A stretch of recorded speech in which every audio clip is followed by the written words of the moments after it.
Hello and welcome to this edition of Game Over. Plenty of sport going on in different parts of the world, but today's edition starts with cricket. India versus Sri Lanka, Rahul Dravid as coach, Shikhar Dhawan as captain. World Cup preparation is what Shikhar Dhawan has touted this tour to be.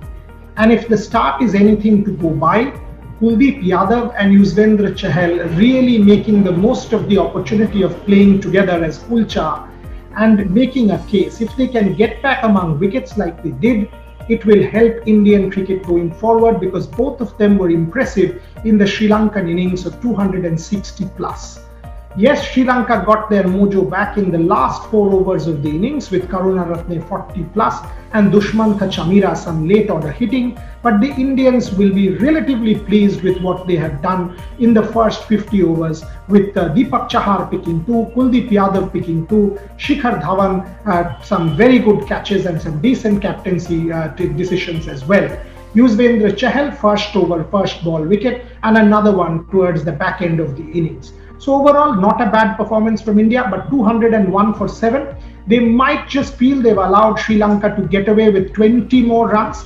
Maybe had they been able to stop Sri Lanka for under 240-45, it would have been a very commanding bowling effort from India. So that might be something that the Indians will rue. But overall, it wasn't a bad effort at all. If we break it down, Bhuvaneshwar Kumar looked rusty, as is expected bowling after a fairly long hiatus in international cricket. Deepak Chahar started off with some loose balls but came back well to pick up 2 wickets in his second spell, one caught by Ishan Kishan, and that was a slowish ball. The pace for Deepak Chahar in the second spell had dropped. Was it deliberate or not? We've got to wait and see. As I said, Kuldeep and Yuzvendra Chahal were both very impressive. The Bhanuka Rajapaksha catch by Shikhar Dhawan running behind and taking it on a tumble was very impressive, as was Bhuvaneshwar Kumar's catch at long off of Dhananjay De Silva and Shikhar Dhawan's catch. Now, Vanindu Hasaranga, that was a good catch as well.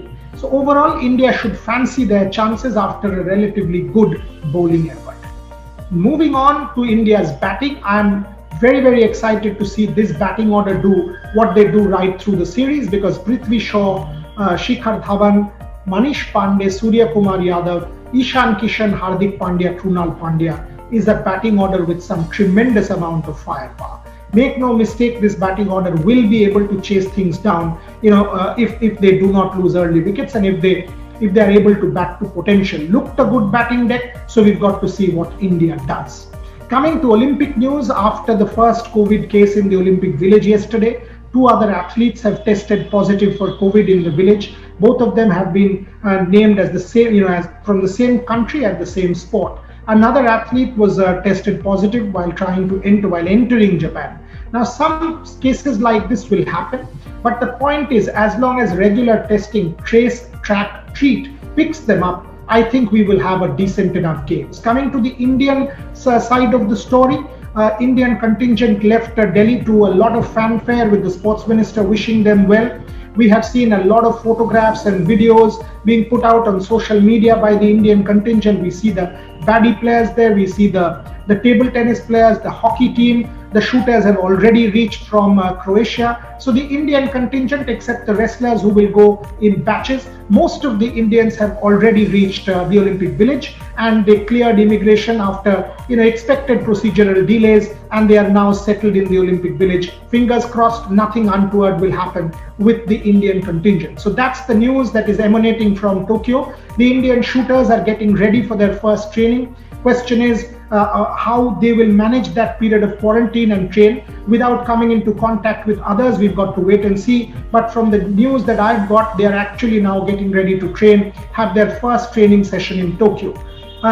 On day 1 itself, we will have the Indian shooters in action and maybe even a medal. So that's the update that I've got for you on Game Over. Temporarily, this is going to be my last Game Over from India. The next edition of Game Over will be brought to you from Tokyo. I fly out tomorrow, so there will be no edition tomorrow. But the day after, we will have Game Over edition from Tokyo, focused on the Olympics and also cricket and a lot more sports news from around the world. Thanks for watching Game Over and all your support. Keep watching this space and I'll be back for more day after from Tokyo.